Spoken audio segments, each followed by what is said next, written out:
ముందుకు వెళితే దేవుని యొక్క రాకడ సమీపంగా ఉంది. పరిస్థితులను మనం చూస్తూ ఉన్నప్పుడు, యుద్ధాలను మనం గమనిస్తూ ఉన్నప్పుడు, ఇజ్రాయేల్కి ఇరాన్కి మరి యుద్ధాలు జరుగుతూ ఉన్నాయి. మరి ఇలాంటి యుద్ధాలు మనం గమనిస్తున్నప్పుడు మరి ఇశ్రాయేలు ప్రజలు దేవుడిని మందిరాన్ని కట్టబోతూ ఉన్నారు. మరి ఎర్రని పేదోడను వారు శాంపులుగా వధించడము జరిగింది. మరి రానున్నటువంటి దినాలలో దేవుని రాకడ అతి సమీపంగా ఉంది. దేవుని రారాజు సియోను కొండపై, సియోనులో స్థిరమైన పునాది అయినటువంటి యేసుక్రీస్తు ప్రభువారు సియోను మీదకి దిగి రాబోతూ ఉన్నాడు. ఇలాంటి పరిస్థితులలో మనము చేయవలసినటువంటి పని సిద్ధపడడం, దేవుని యొక్క రాకడ కొరకు సిద్ధపడడం. అందుకే యాకోబు భక్తుడు రాస్తూ చెబుతున్నటువంటి మాటలు మనం గమనించినట్లయితే 7వ వచనంలో ప్రభువు రాకడ వరకు ఓపిక కలిగి ఉండి అంటున్నాడు. ఏమంటున్నాడు? ప్రభువు రాకడ వరకు ఓపిక కలిగి ఉండాలి అని చెబుతున్నాడు. 8వ వచనంలో కూడా ఆయన చెబుతున్నటువంటి మాట ఏంటంటే, ఓపికతో కాచుకొనుచు దాని కొరకు ఏం చేయాలి? మనము కనిపెట్టాలి. రెండవది, ప్రభు రాక సమీపించుచున్నది కనుక మీరు ఓపిక కలిగి ఉండి మీ హృదయములను స్థిరపరచుకొనుడి. ఇదిగో దేవుడు ఎక్కడున్నాడంట? వాకిట నిలిచి ఉన్నాడు. శ్రద్ధగా వినాలి. దేవుని యొక్క రాకడను మనం ధ్యానించబోతున్నాం కనుక మీరు శ్రద్ధగా దేవుని వాక్యాన్ని వినాలని ప్రభు పేరిట తెలియజేస్తా ఉన్నాను. ఓపిక కలిగి ఆయన కొరకు ఎదురు చూడాలి. ఓపికతో దాని కొరకు కనిపెట్టాలి. ఓపిక కలిగి ఉండి మన హృదయములను ఏం చేయాలంట? స్థిరపరచుకోవాలి అని చెబుతున్నాడు. వాక్యము ద్వారా దేవుని స్థిరపరచుకోవాలి మన హృదయములను. దేవుని యొక్క రాకడను గూర్చి, ఇదిగో దేవుడు న్యాయాధిపతి వాకిట నిలిచి ఉన్నాడు. అంటే ఆయన రావడానికి సిద్ధంగా ఉన్నాడు. ఆయనని తలుపు తట్టడానికి సిద్ధంగా ఉన్నాడు. మరి ఈ దినములలో నువ్వు నేను చేయవలసినటువంటి పని ఏందంటే ఓపికతో ఎదురు చూడడం. ఈరోజు దేవుని వాక్య అంశము కూడా అదే. ప్రభువు రాకడ సమీపంగా ఉంది, మీ హృదయములను స్థిరపరచుకొనుడి. ప్రభువు రాకడ సమీపంగా ఉంది, మీ హృదయములను స్థిరపరచుకోవాలి. ఓపిక కలిగి ఉండాలి. ఓపికతో ఎదురు చూడాలి. దేవుని యొక్క రాక కొరకు మనము కనిపెట్టుకొని ఉండాలి. మన హృదయాలను ఏం చేసుకోమంటున్నాడు? యాకోబు భక్తుడు చెబుతూ ఉన్నాడు, మన హృదయములను ఏం చేసుకోవాలంట? స్థిరము చేసుకోవాలంట. ఏం చేసుకోవాలంట? స్థిరము చేసుకోవాలి. అందుకే ఆయన చెప్తున్నాడు చూడండి, మత్తయి సువార్త 16వ అధ్యాయము 27వ వచనంలో ఆ మాటలు కూడా రాయబడి ఉన్నవి. మత్తయి సువార్త 16వ అధ్యాయము 27వ వచనంలో, మనిషి కుమారుడు తన తండ్రి మహిమ గలవాడై తన దూతలతో కూడా రాబోచున్నాడు. అప్పుడు ఆయన యవ్వన క్రియలు చొప్పున వానికి ఫలమిచ్చును. ఇక్కడ నిలిచిన వారిలో కొందరు మనిషి కుమారుడు తన రాజ్యముతో వచ్చుట చూచి వరకు మరణము రుచి చూడరని మీతో నిశ్చయముగా. చూడండి, ప్రభువు రాకడ గూర్చి మత్తయి సువార్తలో 16వ అధ్యాయం 27వ వచనంలో, మనిషి కుమారుడు తన తండ్రి మహిమ గలవాడై తన దూతలతో కూడా రాబోచున్నాడు. అప్పుడు వారిని ఎవరి క్రియలు చొప్పున వారికి దేవుడు ఏమిస్తారంట? ఫలం ఇస్తారంట. ఎవరి క్రియలు వారికి. అర్థమవుతుందా? దేవుడు రాబోతూ ఉన్నాడు, మేఘారుడై రాబోతూ ఉన్నాడు, వేలాది దూతలతో రాబోతూ ఉన్నాడు. ఆయన వస్తూ ఉండగా దూతలతో వస్తూ ఉన్నాడు. ఆయన వస్తూ ఉండగా ఎవరి క్రియలు చొప్పున వారికి ఏమిస్తారంట? ఫలం ఇవ్వబోతా ఉన్నాడు. అంటే ఈ లోకంలో నువ్వు బ్రతికినటువంటి బ్రతుకును బట్టి, నువ్వు జీవించినటువంటి జీవితాన్ని బట్టి నీకు ప్రతిఫలం ఆయన దగ్గర ఉంది. అది ఆయన నీకు ఇవ్వబోతూ ఉన్నాడు. చొప్పున వారికి దేవుడు ప్రతిఫలాన్ని ఇవ్వబోతూ ఉన్నాడు. మనుషుడు ఈ భూలోకంలో జీవించినటువంటి జీవిత విధానాన్ని బట్టి మనిషి కుమారుడు భూలోక మనుషులకి తీర్పు ఇవ్వబోతూ ఉన్నాడు. వారి వారి క్రియల చొప్పున వారికి ప్రతిఫలము ఇవ్వబోతామన్నాడు అన్నది మనము చూస్తూ ఉన్నాం. ఇంకా చూడండి, అపోస్తుల కార్యములు 1వ అధ్యాయము 11వ వచనంలో కూడా ఆ మాట మనం రాస్తూ ఉన్నాడు. చూడండి, అపోస్తుల కార్యములు 1వ అధ్యాయము 11వ వచనం. అపోస్తుల కార్యములు 1వ అధ్యాయము 11వ వచనం.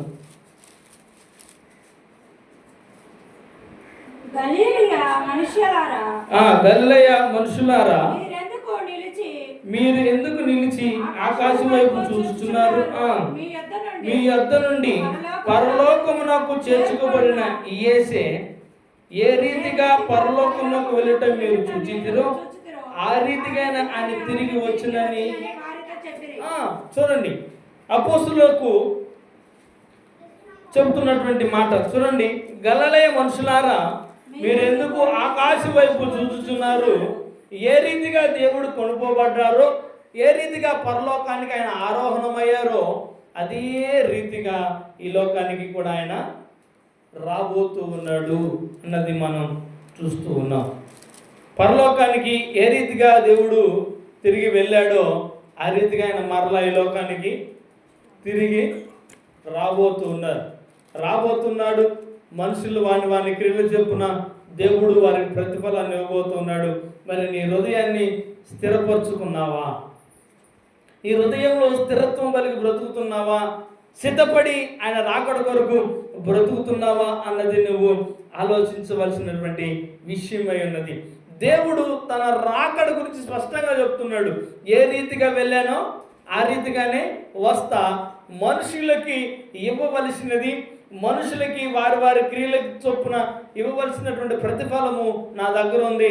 ఇదిగో నేను వేలాది దూతలతో మెగారుడై రాబోతూ ఉన్నాను, మెగారుడై వస్తూ ఉన్నాను. కాబట్టి మీ హృదయాలను మీరు స్థిరపరచుకునుడి, ఓపికతో ఉండుడి, ఓపికతో కనిపెట్టుకుని ఉండుడి, ఓర్పు కలిగి ఉండుడని దేవుని వాక్యము సెలవిస్తా ఉంది. ఇంకా చూడండి, మత్తయి సువార్త 24వ అధ్యాయము 30వ వచనంలో దేవుని యొక్క రాకడ కూర్చున్నటువంటి విషయాలు ముందుగానే వ్రాయబడ్డాయి.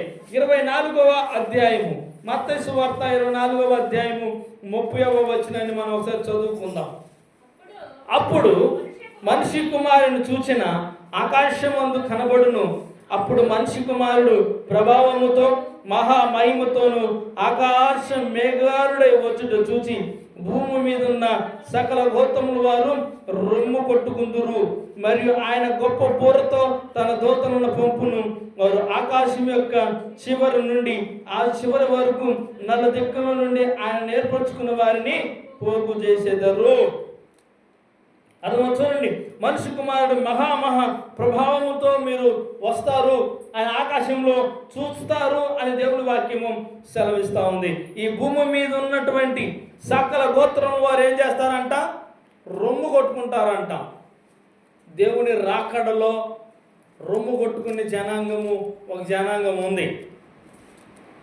ఆ జనాంగం ఏ జనాంగం అంటే రక్షణ పొందనటువంటి జనాంగం, మారు మనసు పొందనటువంటి జనము, దేవుని మీద తిరుగుబాటు చేస్తున్నటువంటి జనము ఆకాశములో మెగారుడై వచ్చుట చూచి వారంతా ఏం చేస్తారంట? రొమ్ము కొట్టుకుంటారంట. చూడండి, ఇంకా ఆయన చెప్తున్నారు, గోత్రం వారు రొమ్ము కొట్టుకుందరు, గొప్ప బూరతో తన దూతలను పంపి ఆకాశం యొక్క చివరి నుండి ఈ చివరి వరకు తన జనులను ఆయన ఏం చేస్తాడంట? పోగు చేస్తాడు. ఆయన రాకడలో ఇవన్నీ కూడా జరగబోతూ ఉన్నాయి. ఆ భూమి యొక్క చివరి నుండి ఈ చివరి వరకు కూడా తన జనాంగాన్ని ఆయన ఏం చేస్తాడు? ఏర్పాటు చేసుకుంటాడు. పోగు చేసుకొని పరలోకానికి ఆయన తీసుకెళ్తాడు. అందుకే దేవుని యొక్క రాకడను కూర్చున్నటువంటి విషయాలను మనం ధ్యానిస్తూ ఉన్నాం. అందుకే మన హృదయాలను ఏం చేయాలంట? స్థిరం చేసుకోవాలి, సిద్ధపాటు కలిగి ఉండాలి. అందుకే చూడండి, మేఘారుడే వచ్చాడు, పెళ్లి కుమారుడు వచ్చాడు. ఆ సిద్ధపాటు కలిగినటువంటి కన్యకలను మనం ఒకసారి జ్ఞాపకం చూసుకుంటే, ఆ 10 మంది యొక్క కన్యకలను మనం జ్ఞాపకం చేసుకున్నట్లయితే 5 దగ్గర ఏముంది? నూనె ఉంది. 5 దగ్గర ఏమీ లేదు, నూనె లేదు. పెళ్లి కుమారుడు వచ్చాడు, సిద్ధపడిన వారినేమో తీసుకెళ్ళిపోయాడు, సిద్ధపడిన వారినేమో వదిలేసి వెళ్ళిపోయాడు. అందుకే సిద్ధపాటు కలిగి ఉండాలి. ఏం కలిగి ఉండాలి? దివిటీలలో నూనె కలిగి ఉండాలి. మనం దివిటీలలో నూనె కలిగి మనం బ్రతకాలి. ఆయన పెళ్లి కుమారుడుగా రాబోతున్నాడు. వధువు సంఘముగా నువ్వు సిద్ధపడి ఉన్నావా? పరిశుద్ధాత్మ అనేటువంటి నూనె నువ్వు కలిగి ఉన్నావా? ఆత్మంగా రూపంగా నువ్వు స్థిరం కలిగి ఉన్నావా? ఆత్మీయంగా నీ జీవితంలో స్థిరపడి ఉన్నావా? నీ హృదయాన్ని దేవుని రాకడ కొరకు సిద్ధపరుచుకున్నావా? నీ జీవితాన్ని దేవుని రాకడ కొరకు సిద్ధపాటు చేసుకున్నావా అన్నది నువ్వు నేను ఆలోచించవలసిన విషయమే. ప్రభు పేట మరలా చెప్తున్నా, దేవుని రాకడ అతి సమీపంగా ఉంది. మేఘారుడై ఆయన వచ్చుచున్నాడు అని దేవుని వాక్యం చెప్తా ఉంది.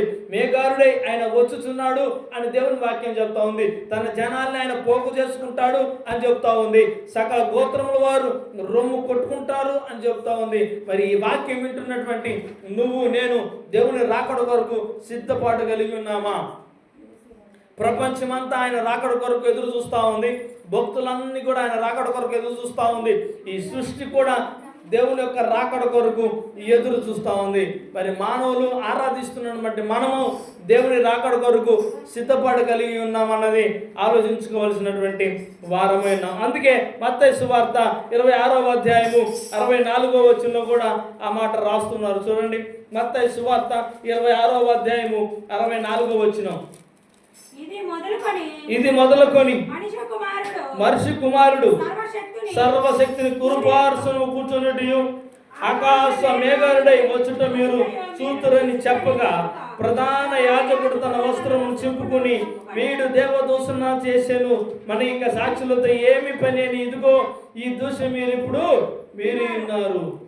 చూడండి, సర్వశక్తుడు దేవుని యొక్క కురుపార్శ్వమున కూర్చోనడానికి సిద్ధంగా అది మనం ఏం చేస్తామంట? చూస్తామంట. ఆయన మేఘారుడై వస్తున్నాడు అన్నది మనం అందరం కూడా చూస్తాము, అది గమనిస్తామని కూడా దేవుని వాక్యము సెలవిస్తుంది. అందుకే మేఘారుడై వస్తున్నాడు ఆయన, మనం అందరం చూడబోతా ఉన్నాం. ఆయన రాకడ సమీపంగా ఉంది. సియోనులో స్థిరమైనటువంటి పునాది అయినటువంటి ఆయన మేఘారుడై సియోను మీదకి రాబోతూ ఉన్నాడు. మనల్ని కాపాడడానికి, మనల్ని రక్షించడానికి, దేవుడు మనతో వివాహాన్ని చేసుకోవడానికి ఆయన రాబోతూ ఉన్నాడు అన్నది దేవుని వాక్యంగా మనం చూడబోతున్నాం. అందుకే పరిశుద్ధ గ్రంథంలో మనం చదివినటువంటి లేఖన భాగాన్ని మనం ఒకసారి జ్ఞాపకం చేసుకున్నట్లయితే చూడండి, మత్తయి సువార్త 26వ అధ్యాయము 64వ వచనంలో ఆ మాటలు రాయబడబడ్డాయి. చూడండి, ఇది మొదలుకొని మనిషి కుమారు సర్వశక్తుని కుడి పార్వశమును కూర్చున్నట్టు ఆకాశ మేఘారుడై వచ్చుట మీరు చూతురు. అర్థమవుతుందా?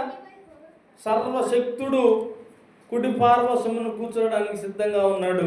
ఆయన మేఘారుడై వచ్చుట మనం అందరం ఏం చేస్తామంట? చూస్తాం. ఇప్పుడు జ్ఞాపకం పెట్టుకోండి, ఆయన మేఘారుడై రాబోతున్నాడు, అది మనందరం కూడా చూడబోతున్నాం. చూడండి, అందుకే మార్కు సువార్త 13వ అధ్యాయము 26వ వచనంలో ఆ మాట రాయబడుతున్నాయి. మార్కు సువార్త 13వ అధ్యాయము 26వ వచనంలో చూడండి, అప్పుడు మనిషి కుమారుడు మహా ప్రభావముతోను మహిమతోను మేఘారుడు వచ్చుట చూచెదరు. అప్పుడు ఆయన తన దూతలను పంపి భూమి అంతయు మొదలుకొని ఆకాశం అంత వరకు నలుదిక్కుల నుండి తాను ఏర్పరచుకున్న వారిని పోగు చేయించును. ఏం చేస్తాడంట? మరలా తన జనాంగాన్ని ఆయన పోగు చేసుకుంటాడంట. భూమి అంతా మొదలుకొని ఆకాశం అంతా కూడా దేవుని యొక్క జనాంగాన్ని ఏం చేస్తాడంట? ఆయన పోగు చేసుకుంటాడు. చూడండి, ఆయన వచ్చేటప్పుడు ఏం జరుగుతుందో చూడండి. పైన 24వ వచనంలో చూస్తూ ఉన్నాడు. చూడండి, ఆ దినములలో శ్రమ తీరిన తరువాత చీకటి సూర్యుని కమ్మును, చంద్రుడు తన కాంతినీయుడు, ఆకాశం నుండి నక్షత్రములు రాలును, ఆకాశ శక్తులు కదిలింపబడును. అప్పుడు మనిషి కుమారుడు మహామహిమతోను ప్రభావముతోను మేఘారుడై వస్తాడు. అర్థమవుతుందా? సూర్యుడు, చంద్రుడు, నక్షత్రాలు అన్నీ కూడా ఏం చేస్తాయంట? కదిలింపబడతాయి. మేఘారుడై వస్తూ ఉన్నాడు ఆయన. నిజంగా చెప్తున్నా, దేవుని రాకడ సమీపంగా ఉంది. సిద్ధపాటు కలిగి ఉండకపోతే దేవుని యొక్క ఉగ్రతకు మనందరం కూడా పాత్రలు. మరలా దేవుని వాక్యం చెప్తా ఉంది ఏంటంటే, ఆయన వస్తున్నాడు, మేఘారుడై వస్తున్నాడు. ఆయన దూతలు ఆయన జనాంగాన్ని ఆయన పోగు చేయబోతా ఉన్నాడు. దూతలతో కలిసి ఆయన ఏం చేస్తూ ఉన్నాడు? మేఘారుడై వస్తూ ఉన్నాడు అనేది చూస్తూ ఉన్నాం. చూడండి, అందుకే మనం ఎలా ఉండాలో దేవుని యొక్క వాక్యం చెబుతుంది. చూడండి, రోమపత్రిక 13వ అధ్యాయము 11-12 వచనాలు చూడండి. రోమపత్రిక 13వ అధ్యాయం 11-12 వచనాలు. 11-12 వచనాలు. మరియు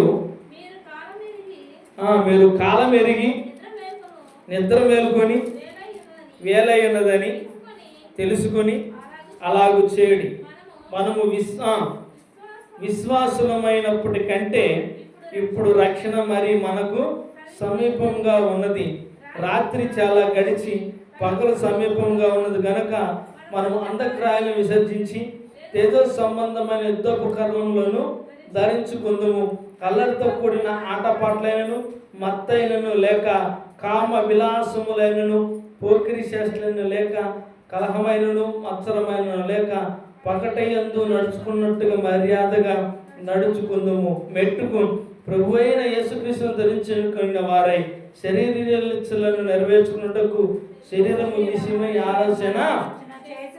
వండర్ఫుల్ మాట. ఆయన వస్తూ ఉన్నాడు. మనం ఎలా ఉండాలంటే చూడండి, దేవుని వాక్యము రోమపత్రికలో చెబుతూ ఉన్నటువంటి మాట, మీరు కాలం ఎరగాలి. ఏం ఎరగాలంట? కాలాన్ని తెలుసుకోవాలి. దేవుడు ముందుగానే చెప్పాడు, నేను ఎప్పుడు వస్తాను, దొంగలాగా వస్తాను, ఎవరికి తెలీదు. కానీ నేను వస్తూ ఉండగా అక్కడక్కడ భూకంపాలు జరుగుతాయి, యుద్ధాలు జరుగుతాయి, ప్రేమ చల్లారిపోతుంది, మనుషుల మధ్య ఏముండదంట, ప్రేమ చల్లారిపోతుంది అని చెప్పాడు. మరి ఈ కాలాన్ని మనం గుర్తెరుగుతున్నప్పుడే మన హృదయాలను దేని వైపుకు మళ్లించుకోవడం, రక్షణ పొందుకోవడం మనకు ఎంతైనా శ్రేయస్కరం. అందుకే దేవుని వాక్యం చెప్తాం చూడండి, మీరు కాలం ఎరిగి ఏం చేయాలంట? నిద్ర మేలుకొని అలాగ చేయండి. ఎలాగ చేయాలంట? మనము విశ్వాసులమైనప్పటికంటే రక్షణ మనకు మరీగా సమీపంగా ఉంది. అర్థమవుతుంది? దేవుని రాకడ సమీపంగా ఉందని గుర్తెరిగి పగలలో జీవించినట్లుగా మనం జీవించాలంట. ఎలా జీవించాలంట? పగలో జీవించినట్లుగా జీవించాలి. అంధకార క్రియలు విడిచిపెట్టాలి. ఏదో సంబంధమైనటువంటి యుద్ధోపకరణలు ధరించుకోవాలి. అల్లారితో ఆటపాటలను విడిచిపెట్టాలి.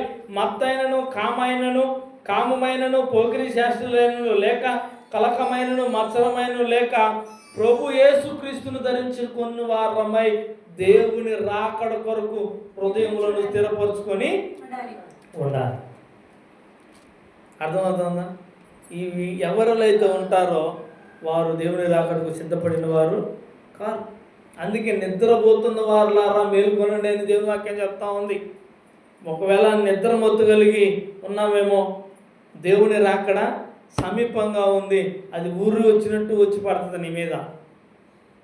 కాబట్టి జాగ్రత్త. ఏ స్థితిలో నీవు ఉన్నావు, ఎలాంటి పరిస్థితుల్లో నీవు ఉన్నావు, చీకటి క్రియలతో, అంధకార క్రియలతో, కామంతో కూడుకున్నటువంటి క్రియలతో, లేకపోతే ఇంకా నీ శరీర ఇచ్చలతో, నీ కోరికలతో, మత్తు పానీయాలతో, ఇంకా మందు తాగదాం, ఇంకా సిగరెట్లు తాగదాం, ఇంకా బీడీలు తాగదాం, బిర్యానీలు వండుకొని తిందాం, ఇంకా అల్లరితో కూడినటువంటి ఆటపాటలతో, చిందులతో ఎంజాయ్ చేద్దాం, బ్రతుకుదాం అని అనుకుంటున్నావేమో. దేవుని వాక్యం చెప్తా ఉంది, జాగ్రత్త ప్రియమైన దేవుని సంగమా. మేలుకొనమని దేవుడు చెప్తా ఉన్నాడు. ఓపిక కలిగి ఉండమని చెప్తా ఉన్నాడు. ఇదిగో మేఘారుడై నేను వస్తూ ఉన్నాను, వాని క్రియల చొప్పున వానికి ప్రతిఫలం ఇవ్వడానికి నేను సిద్ధంగా ఉన్నాను. నా దూతల పనివారంతో నేను వస్తూ ఉన్నాను. నా జనులను పోగు చేయడానికి నేను వస్తూ ఉన్నాను. సమీపంగా ఉన్నాను, నేను వాకిట నిలిచి ఉన్నాను అని చెప్తూ ఉన్నాడు. నీ హృదయములను స్థిరము చేసుకోకపోతే, నీ బ్రతుకును మార్చుకోకపోతే, నీ జీవితాన్ని మార్చుకోకపోతే, నీలో ఉన్నటువంటి ఆ పాపపు క్రియలను, ఆ పాపపు అలవాట్లను మార్చుకోకపోతే దేవుని రాకడ సమీపంగా ఉంది. దేవుని రానబోతూ ఉన్నాడు. నువ్వు అనుకుంటున్నావు ఆయన రాడులే అని, కానీ దేవుని వాక్యం మీరు గమనించినట్లయితే, దేవుని యొక్క సాక్ష్యాలను మీరు గమనించినట్లయితే, బైబిల్కి సంబంధించినట్లయితే, బైబిల్ వాక్యాలను మీరు గమనించినట్లయితే, ఈ సృష్టిలో జరుగుతున్నటువంటి ప్రతి కార్యాన్ని మీరు గమనించినట్లయితే ఆయన రాకడను గురించినటువంటి అనేకమైనటువంటి విషయాలు మీకు చెప్తా ఉంది. అందుకే చెప్తూ ఉన్నా, రాకడ రాబోతూ ఉన్నాడు ఆయన.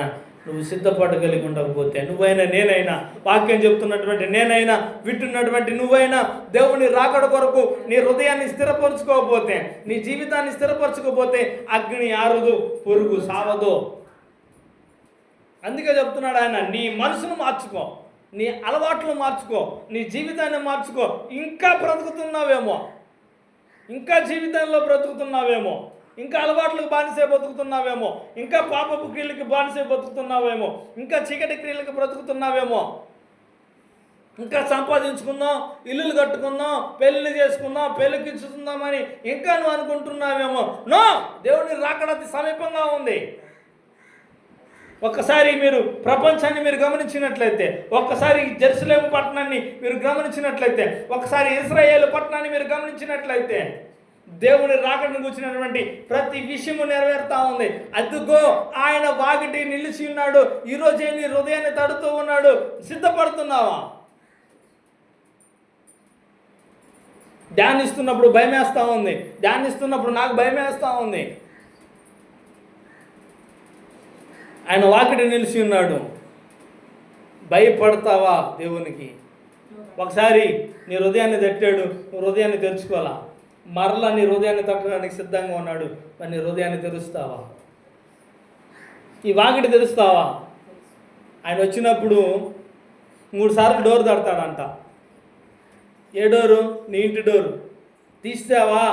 మెలకువగలిగి తీసావా? నీతో కలిసి భోజనం చేస్తాడు. నువ్వు నిద్రలు పోతూ ఉన్నావా?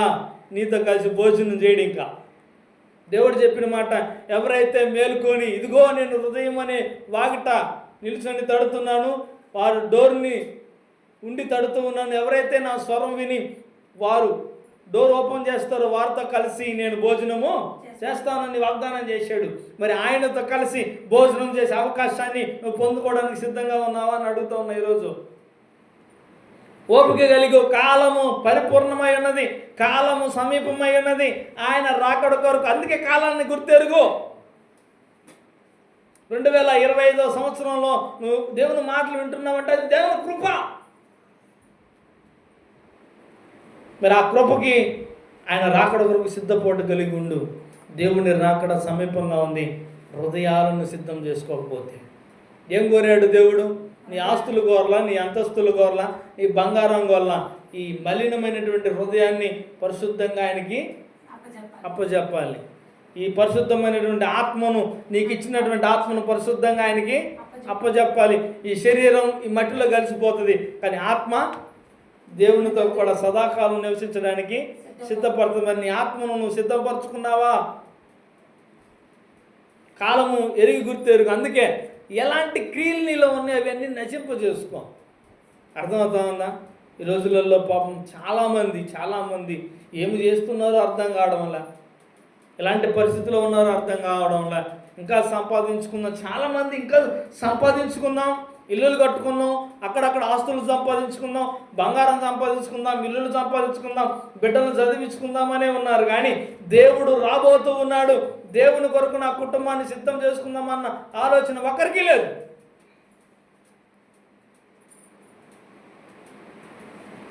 పరిశుద్ధులకే లేదు,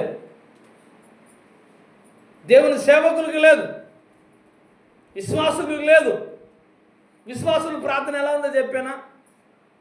ప్రభువా, ఇల్లు కట్టుకోవడానికి నాకు చూపించు ప్రభా, మంచి జాబుని ప్రభా, మంచి ఇల్లు కట్టుకోవడానికి కృపను చూపించు ప్రభా, మంచి వ్యాపారంలో అభివృద్ధిని ప్రభా, వ్యాపారంలో సంపాదించుకోవడానికి అభివృద్ధిని ప్రభా, ఇంకా నేను సంపాదించుకొని ఇల్లు కట్టుకోవడానికి కృప చూపి ప్రభా, నా పెళ్ళిళ్ళు చేయడానికి కృప చూపి ప్రభా. ఇదే ప్రార్థన.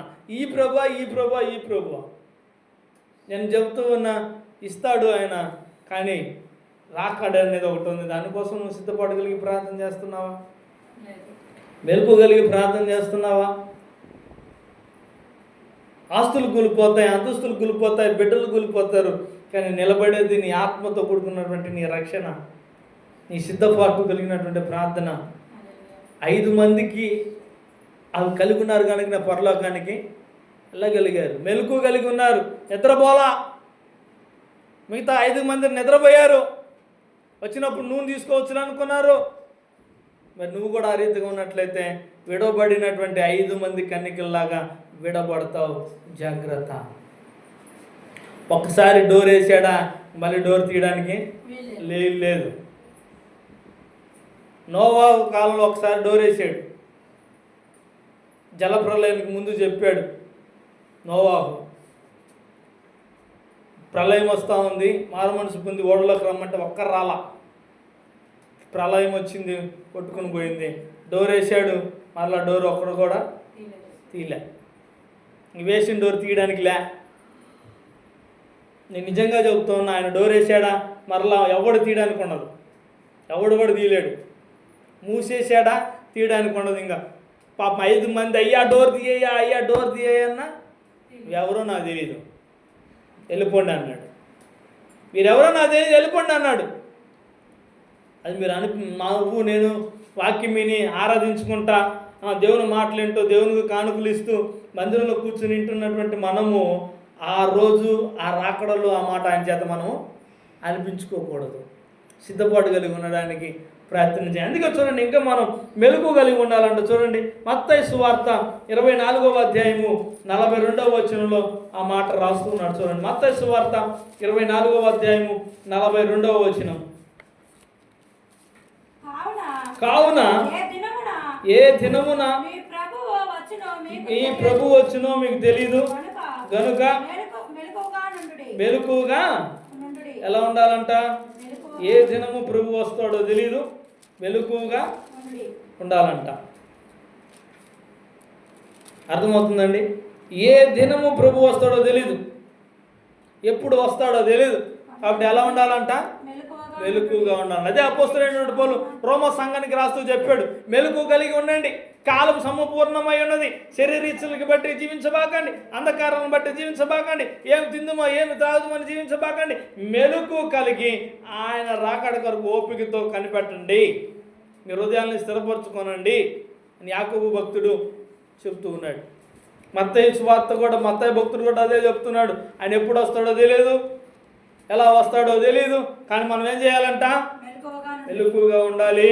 ప్రియ దేవుని సంగమా, దేవుడు వస్తూ ఉన్నాడు, దేవుడు రాకడ సమీపంగా ఉంది, ప్రిపేర్గా సిద్ధపడండి. ఆయన దండు బహు గొప్పది, ఆయన సైన్యము గర్జించేటువంటి సైన్యము. కాబట్టి ప్రియ దేవుని సంగమా, సిద్ధపాటు కలిగి ఉండండి. ఆయన ఎప్పుడు వస్తాడో తెలియదు, ఎలా వస్తాడో తెలియదు. ఏం కలిగి ఉండాలంట? మెలకు కలిగి ఉండండి. ప్రియ సంగమా, మెలకు కలిగి ఉండడం నీకు నాకు శ్రేయస్కరం అన్నది ప్రభు తెలియజేస్తూ ఉన్నాడు. అందుకే ఫిలిప్పు పత్రికలో కూడా ఆ మాట రాస్తున్నాడు. చూడండి, 3వ అధ్యాయం 20వ వచనం.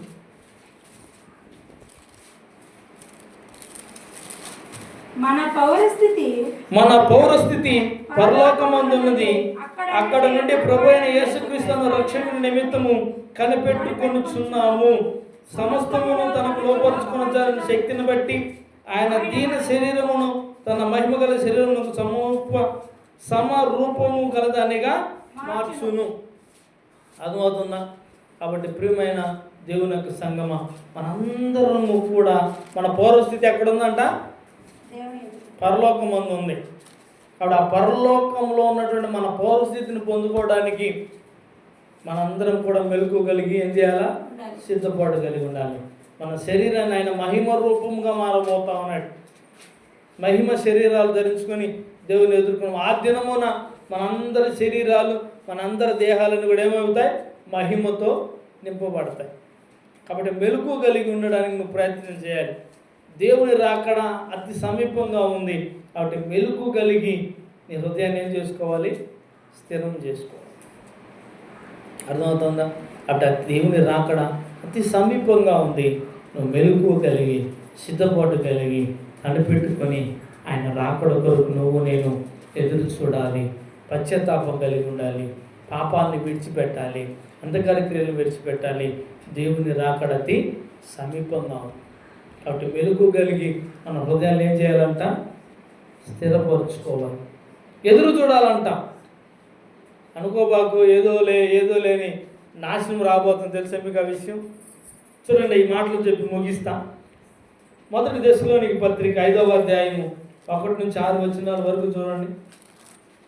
ఆయన రాకడ ఎలా ఉండబోతుందో అక్కడ వ్రాయబడింది. చూడండి, 1 దశలోనికి పత్రిక 5వ అధ్యాయం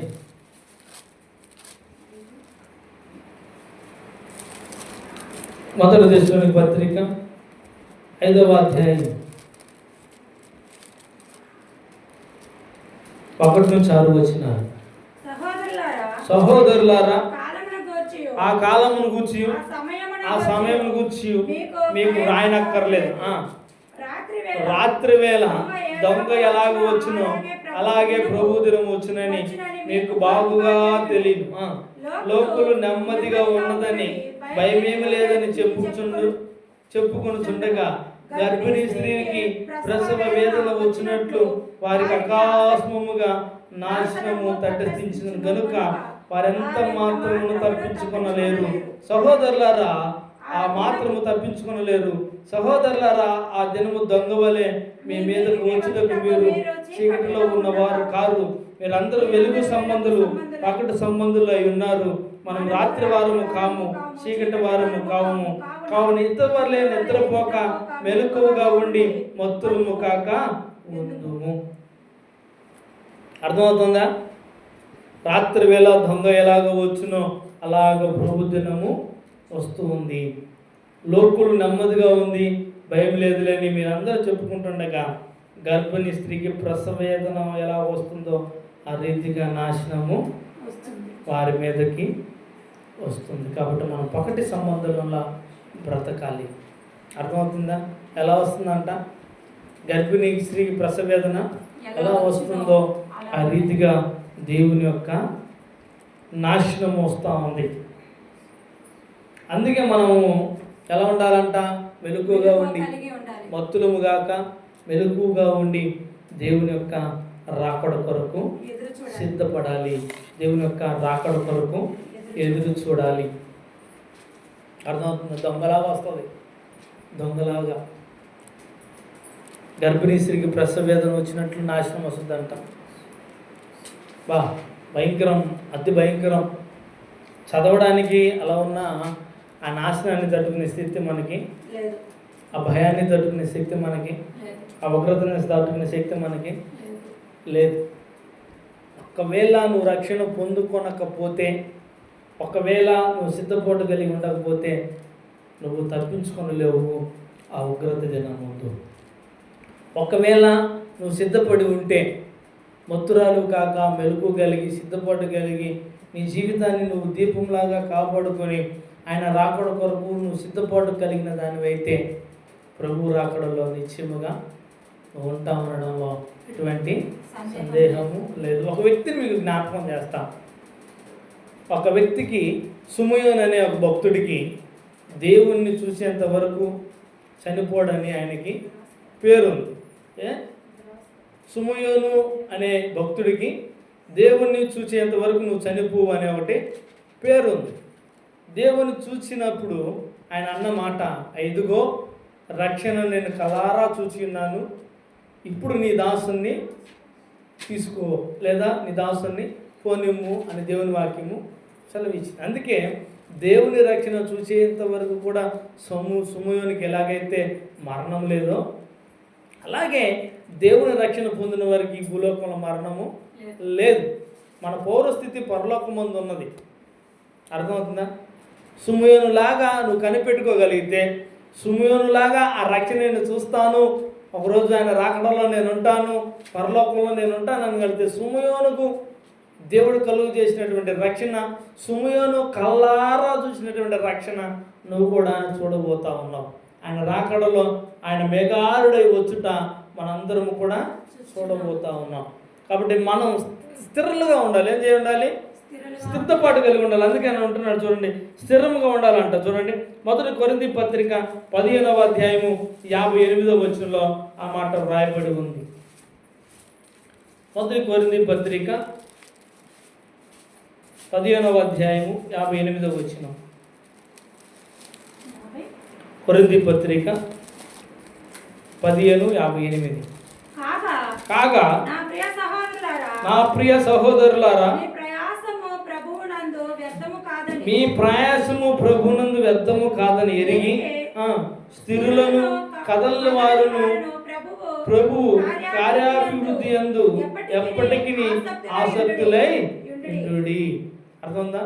కాబట్టి మన ప్రతిఫలము ప్రభు కార్యాభివృద్ధి యందు వ్యర్థము కాదని ఎరిగి స్థిరముగా నిలబడి ప్రభువు వచ్చే వరకు కార్యాభివృద్ధి యందు ఎప్పటికి మనం ఏమై కలిగి ఉండాలంట? స్థిరముగా ఉండాలి, ఎదురు చూడాలి, ఆసక్తి మనం కలిగి ఉండాలి. అదే మాట చూడండి, 1 కొరింథీ పత్రిక 16వ అధ్యాయము 13వ వచనంలో కూడా ఆ మాట రాయబడింది. చూడండి, మెలకువగా ఉండుడి, విశ్వాసమందు నిలకడగా ఉండుడి, పౌరుషం గలవారై ఉండుడి, బలవంతుడై ఉండుడి, మీరు చేయు కార్యములన్నిటిలో ప్రేమతో. అర్థమవుతుందా? మెలకువగా ఉండి, విశ్వాసమందు మెలకువగా ఉండి, పౌరుషం గలవారై ఉండి, బలవంతులై ఉండి, మీరు చేయు కార్యం అంతటిలో మనం ఏమి ఉండాలంట? ప్రేమతో చేయాలి. అర్థమవుతుందా? కాబట్టి దేవుడు మిమ్మల్ని స్థిరపరుస్తాడు. ఇంకో మాట కూడా చూడండి, 2 కొరింథీ పత్రిక 1వ అధ్యాయం 21వ వచనంలో. 2 కొరింథీ పత్రిక 1వ అధ్యాయం 21వ వచనం. మీతో కూడా క్రీస్తు యందు నిలిచి ఉండునట్లుగా మిమ్మల్ని స్థిరపరిచి అభిషేకించిన వాడు దేవుడే.